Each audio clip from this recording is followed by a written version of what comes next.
Class 12 के प्यारे student, सबसे पहले आपको मैं एक बात बता देना चाहता हूं। अगर आप लोग कमजोर से कमजोर विद्यार्थी हो, अगर आज तक भी आपको संस्कृत पढ़ना नहीं आया और संस्कृत में अनुवाद करना तो दूर की बात है, आप संदर्भ नहीं लिख पाते हो, तो आज हम इस वीडियो में आपको इतना तगड़ा बना देंगे मेरे भाई, जीरो से हीरो बना देंगे, सड़क से उठाकर हम आपको स्टार बना देंगे। इस बात की हम गारंटी लेते हैं। और मेरे भाई एक बात बता देना चाहता हूं, आप लोगों को संस्कृत पढ़ना नहीं आता है, इसका मतलब ये नहीं कि आप लोग का बुद्धि कम है, आप लोग कमजोर हो। सच बता दूं तो आप लोग लापरवाह हो, आपने आज तक कभी कोशिश नहीं किया। लेकिन अब आपका बोर्ड एग्जाम आ चुका है और आपके बोर्ड एग्जाम में 14 नंबर का केवल संस्कृत आता है, केवल 14 नंबर का संस्कृत ही आता है। और आपके बोर्ड एग्जाम में ऐसा कोई स्थान ना गया होगा, ऐसा कोई सेट ना गया होगा जिसमें कि जातक कथा, यानी कि आपका जातक कथा जिसमें कि दो पार्ट है, एक होता है उल्लुक जातकम, ठीक है। इसमें से आपके समझ लीजिए कि एक पैराग्राफ आना 100% फिक्स है। तो अगर आप लोग कमजोर से कमजोर विद्यार्थी हो तो आपको मैं एक एक अक्षर समझा दूंगा मेरे भाई, संस्कृत पढ़ना भी समझा दूंगा। इसलिए मैंने किताब की जगह इसको बोर्ड पर रख दिया है।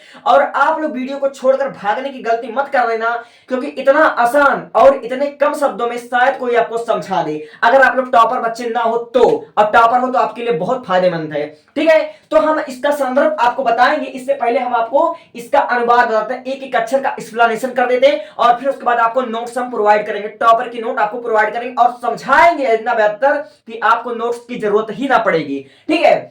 तो देखो, जो हमारा पहला पैराग्राफ का जो पहला लाइन है, जो कि मोस्ट इंपॉर्टेंट है, 2026 में लिख लो, तुम्हारे बोर्ड एग्जाम में आएगा गारंटी के साथ। तो उसका हम अनुवाद कैसे करेंगे, दिया होता कि संदर्भ सहित अनुवाद करिए, संदर्भ सहित अनुवाद करिए। तो सबसे पहले हम इसको पढ़ा देते हैं आपको। लिखा हुआ है अतीते प्रथम कल्पे, अतीते मतलब होता प्राचीन काल में या फिर होता आरंभिक समय में, यानी कि पहले के जमाने में, प्रथम कल्पे यानी कि पहले के जमाने के प्रथम कल्पे में, जना मतलब लोगों ने, और एकम भिरूपा यानी कि एक सुंदर, ठीक है, एक सुंदर को, एकम भिरूपा, एकम भिरूपा मतलब होता एक सुंदर इंसान को, एक सुंदर पुरुष को, सौभाग्यशाली, सौभाग्य प्राप्त मतलब होता सौभाग्यशाली, सर्वकार परिपूर्णम यानी कि सभी गुणों से युक्त होता है, ठीक है, सभी गुणों से युक्त पुरुषम मतलब पुरुष को।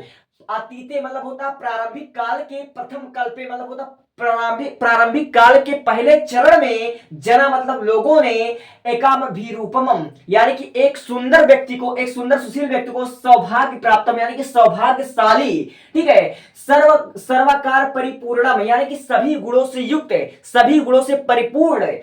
पुरुषम मतलब होता है एक व्यक्ति को, एक पुरुष को, राजानाम कुर्वन्ति, राजानाम कुर्वन्ति यानी कि राजा नियुक्त किया, ठीक है। तो पहले लाइन का आपको अच्छे से समझ में आया होगा, राजा नाम कुर्वन्ते यानी कि प्रारंभिक काल के पहले चरण में लोगों ने एक सुंदर व्यक्ति को, एक सुशील व्यक्ति को, ठीक है, सौभाग्यशाली और सभी गुणों से युक्त, सभी गुणों से परिपूर्ण व्यक्ति को राजा नियुक्त किया, ठीक है। चतुष्पदा, चतुष्पदा मतलब जिसके चार पैर हो, अर्थात जानवरों ने, ठीक है, जानवरों ने या फिर जानवरों में भी, और अपि मतलब होता भी, जानवरों ने भी, चतुष्पदा अपि यानी कि जानवरों ने भी, और सन्निपत मतलब होता एकत्रित होकर, इकट्ठा होकर, एकम मतलब होता एक, सिंह मतलब होता शेर, बाघ, राजा नाम कुर्वंत यानी कि चौपायों ने, जानवरों ने भी इकट्ठा होकर एक शेर को राजा नियुक्त किया। सिंह मतलब होता शेर है, राजा नाम कुर्वंती मतलब राजा नियुक्त किया। ततः, ततः माने उसके बाद, ततः शकुनी गा यानी कि पक्षियों ने, शकुनी बोलते हैं पक्षियों को ने, ठीक है, तथा मतलब होता तब शकुनी गा यानी कि पक्षियों ने, हिमवत प्रदेशे यानी कि हिमालय के प्रदेश पर, एकस्मिन मतलब होता एकत्रित होकर, पाषाण मतलब होता पत्थर पर, सन्निपत मतलब इकट्ठा होकर आपस में मतलब बात करते हैं, सन्निपत मतलब आपस में बात करते हैं, कहते हैं आपस में, मनुष्येषु यानी कि मनुष्यों में, राजा मतलब होता है राजा, प्रगते मतलब होता है यानी कि मनुष्यों में राजा होता है, तथा मतलब तथा, और फिर उसके बाद देखो चतुष्पदेशु यानी कि जानवरों, और चा मतलब होता भी यानी कि जो हमारे पक्षी गण है, तत् शकुनी गण यानी कि और सभी पक्षी जो होते हैं वह हिमालय प्रदेश पर इकट्ठा होकर एक पत्थर पर बैठकर कहते हैं, आपस में बातें करते हैं कि मनुष्यों में राजा होता है, और तथा उसी प्रकार जानवरों में भी। असमान का मतलब होता हमारे, हमारे बीच, ठीक है, असमान का मतलब होता हमारे बीच, पुनरंते राजा नास्ति यानी कि हमारे बीच राजा नहीं है, हमारे बीच राजा नहीं है। असमान का मतलब होता है हमारे पुनरंते मतलब बीच में, हमारे बीच, हम लोग के बीच में, पुनरंते मतलब होता बीच में, राजा मतलब राजा, और नास्ति मतलब नहीं होता है। अराजको मतलब होता बिना राजा के, अराजको मतलब होता बिना राजा के। वासा, वासा मतलब होता रहना या वास करना। नाम मतलब उचित, नाम मतलब होता उचित या ठीक है। ना वर्ते मतलब नहीं है, यानी कि बिना राजा के रहना ठीक नहीं है। एको राजस्थाने, एको मतलब होता एक, राजस्थान यानी कि राजा के स्थान पर। एको मतलब होता है एक, राजस्थान मतलब राजा के स्थान पर स्थापित, स्थापित मतलब एक व्यक्ति को राजा के स्थान पर अस्थायित्व तो कर देना चाहिए, उसको राजा के स्थान पर बैठा देना चाहिए, यानी कि हम लोगों में एक राजा को नियुक्त कर देना चाहिए। इति उत्कम ऐसा बोले, ठीक है। अथे ते यानी कि तब वह परस्परम मवलोकम यानी कि एक दूसरों को देखकर बोले। परस्परम मवलोकयंतम यानी कि आपस में एक दूसरे को देख करके बोले, ठीक है।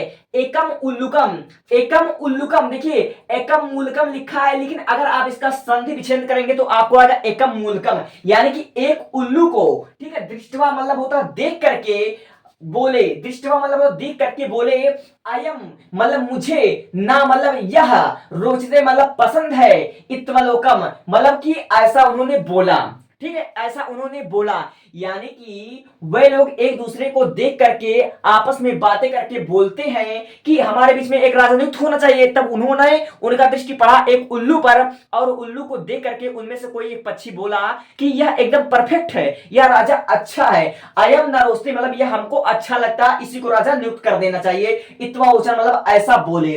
तो अब सबसे बड़ी जो मुसीबत आपके बच्चों के सामने कि किस संदर्भ कैसे लिखा जाए। संदर्भ देखिए भाई, जब आपको संस्कृत में संदर्भ लिखना हो तो आपको क्या लिखना है। सबसे पहले अगर आपको संस्कृत में संदर्भ लिखना हो तो आप लिखोगे कि प्रस्तुत, ठीक है, प्रस्तुत आप लोग लिखे हुए प्रस्तुत है, यहां पर लिखोगे प्रस्तुत और गद्यांश लिखोगे। क्यों? क्योंकि ये जो हमारा है ये गद्यांश में भी लिया हुआ गद्य का ही पार्ट है, ठीक है। प्रस्तुत गद्यांश हमारी पाठ्य पुस्तक हिंदी, यहां पर लिखोगे आप लोग हमारी पाठ्य पुस्तक हिंदी, यानी कि हमारा जो पाठ्य पुस्तक है वह हमारा हिंदी है, ठीक है। पाठ्य पुस्तक हिंदी के, ठीक है, यहां पर आप लोग लिखोगे हिंदी, और यहां पर लगा दोगे आप उसको कामा के अंदर लिख दो हिंदी के संस्कृत खंड से लिया गया है, ठीक है। संस्कृत खंड के यहां पर लिखोगे आप लोग संस्कृत, आप लोग इसको एक बार हम समझाने पहले लिख देते हैं, ठीक है। संस्कृत खंड से लिया गया है, हिंदी के संस्कृत खंड से, हिंदी के संस्कृत खंड के उल्लुक जातक से लिया गया है, ठीक है, उल्लुक जातकम से लिया गया है। और फिर इसके बाद आप लोग यहां पर लिख दोगे उल्लुक जातकम, उल्लुक जातकम यहां पर सिंपली आप लोग लिख दोगे। तो इस प्रकार आपका ये हो जाएगा। आपको बस इतना ही करना होता है और आपका संदर्भ पूरा हो जाता है, और इतना लिखने का आपका मात्र दो नंबर मिल जाता है। संस्कृत खंड के उल्लुक जातकम नामक पाठ से अवतरित है, ठीक है, नामक पाठ से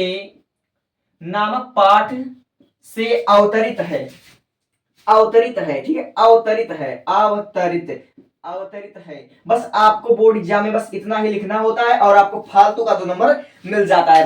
अब आप लोग कैसे लिखोगे, जब भी कभी आपको संस्कृत में संदर्भ लिखने को आ जाए तो आप लोग सबसे पहले अपना दिमाग लगाना कि जो हमारा पैराग्राफ है ये संस्कृत की किताब से ही तो लिया गया, हिंदी के किताब से लिया गया है। तो आप लिखोगे प्रस्तुत गद्यांश हमारी पाठ्य पुस्तक हिंदी के संस्कृत खंड के उल्लुक जातकम नामक पाठ्य से अवतरित है।